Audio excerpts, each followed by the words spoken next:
Okay.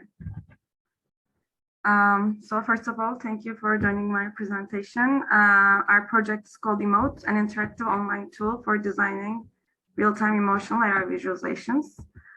To give you a brief summary before I start, we believe that augmented vision will become a part of our daily life soon. I'm getting warned that there's something in front of the screen. Is it clearly visible? Yes, there's like a little box. Is it like the Zoom box? I don't know. We can see the slides. It's fine for now. Okay. So we believe that augmented vision will become a part of our daily lives, and since our emotional experiences and interactions are an important part of our lives, we think that emotion-related information will also be visualized within AR.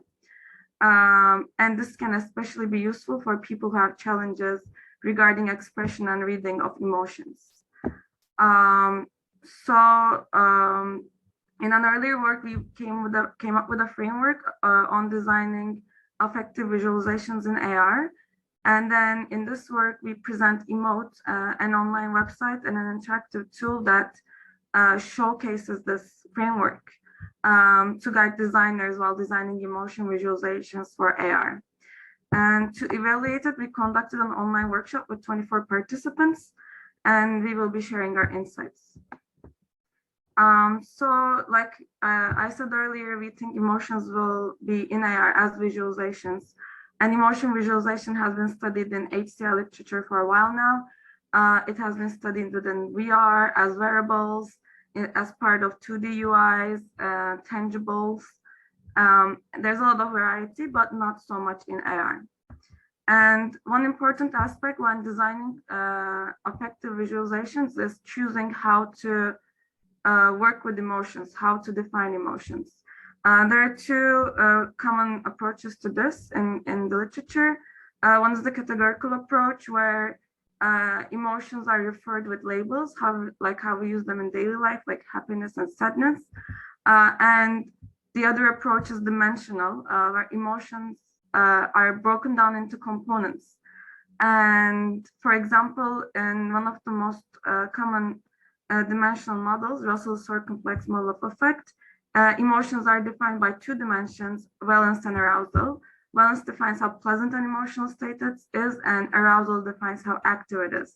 And any emotion is characterized with values in these two dimensions.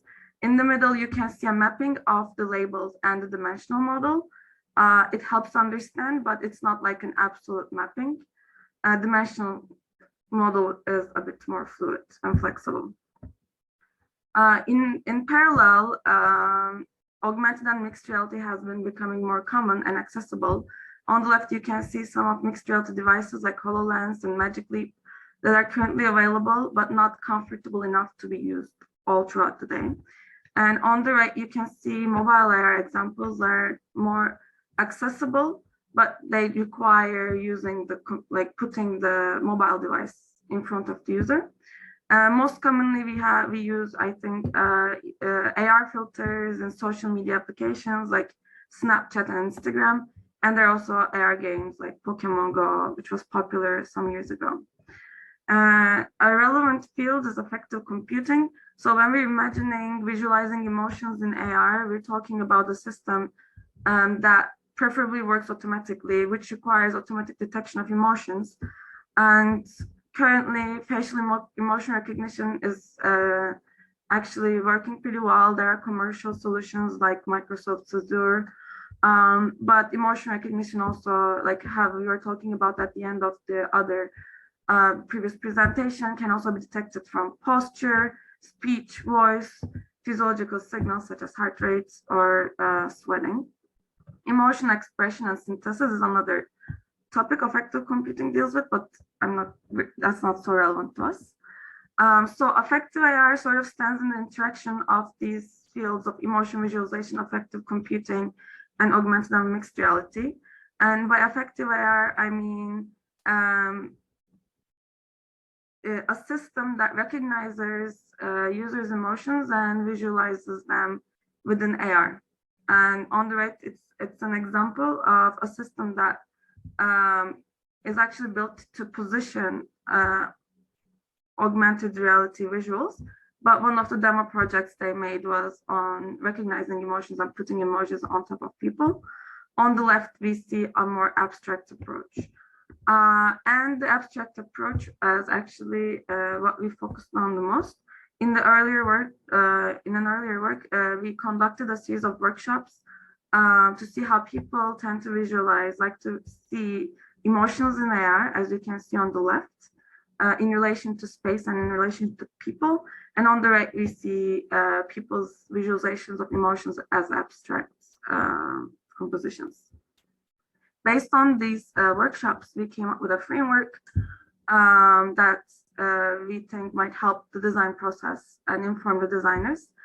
We work with Russell's complex model of effect. And on the left, you can see the contextual parameters, specificity and temporality.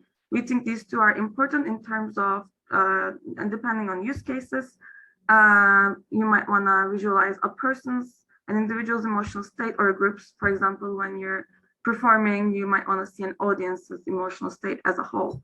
And temporality, we have instantaneous and interval options. Instantaneous is, emotions are defined as instantaneous, like short experiences. But sometimes it is more useful to see emotions over a timeline. For example, you could see how my emotions have changed from the beginning of this presentation. On the right, we see the parameters that more relate to the visualization itself, like color, shape, dimension. We have the placement parameters that are more relevant to AR, like whether the produced visuals would be placed in relation to the body or space. And another important aspect is, since we imagine these systems to be used in real life, we expect emotions to change over time.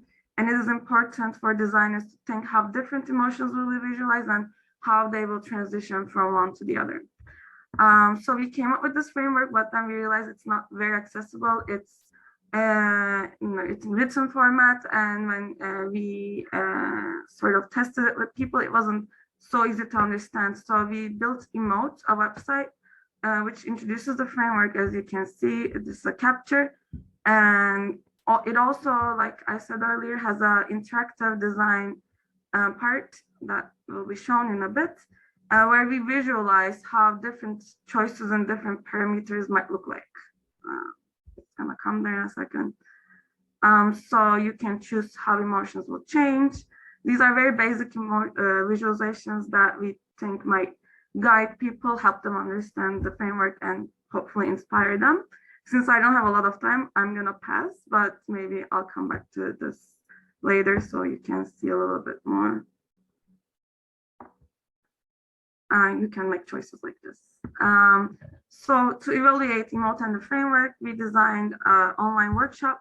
We had 24 participants, and at first we asked them to design AR filters for people who have challenges expressing emotions, which might be causing them hardships in their life.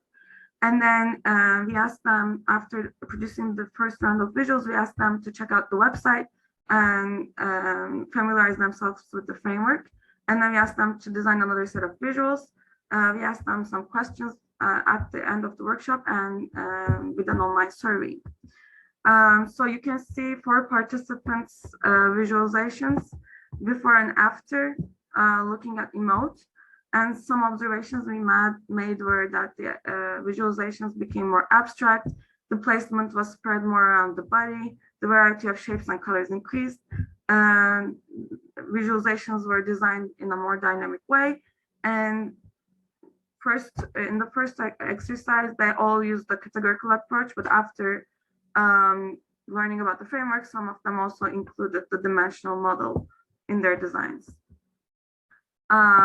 These were the open-ended questions we asked them about their impressions of the framework, whether it was useful while designing, and whether it helped them solve some of the challenges they faced, and whether they had any suggestions to improve it.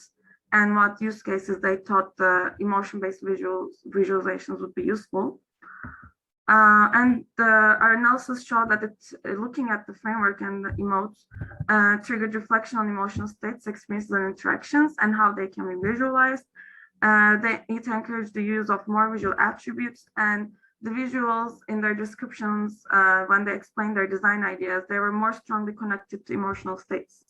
They had a more systematic approach, but they also stated that the emote as a tool needs some interface improvement and has to include more details because they were a bit confused. Some of them were a little bit confused.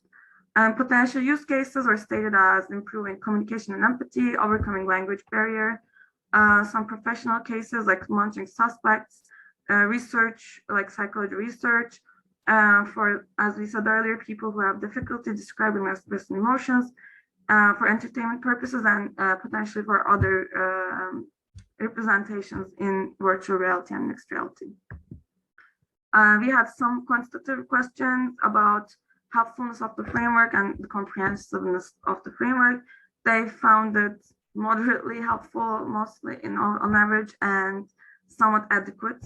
We also administered system usability scale, and the average score was 63.27, which was good, but of course it shows that there is room for improvements. And finally, we collected lots of insights about improving the framework, mainly about expanding it. So the representation style, like I said earlier, we focused more on the abstract visualizations. However, some of our participants decided to stick with representational visualizations, such as referencing some, for example, weather events like storms or rain that they related to emotions. And we think that the framework could also guide them in using some symbolic or representational references. Even though we introduced Russell's circumplex model, some of them decided to stick with the categorical model, and some of them combined both. So the framework could also guide designers on using the categorical model and how some emotional states could be associated with visuals. Multitude of emotional states. So this was mostly linked to the interval option we had in the framework, and that encouraged them to think about the experience of multiple emotional states, but not just over a time period, but at once, because sometimes you have complex emotions. They also some of them came up with layered emotional idea of layered emotions, like more internal experience of emotions versus more social experience of emotions. So the framework could also deal with how multiple emotions can be visualized at once, because we focused mostly on one. Data source was interesting. We didn't think it would matter so much, but we saw a tendency in our participants defining in their designs how the data was collected themselves. And for example, one of them thought the data could be detected from heart rate, and in their visualizations, they made references to the heart rate. So defining the data source within the framework could also be useful. And output modality, we had a general approach, but we also saw that some of the participants placed visuals on variables, for example. So placement options can be broadened.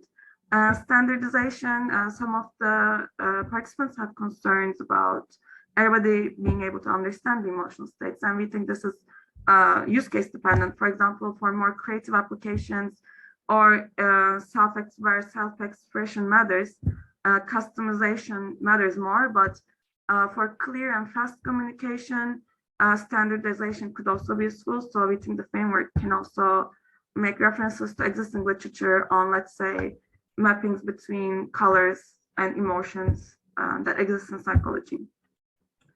So I don't know how I did with time, but thank you for listening, and I'd be happy to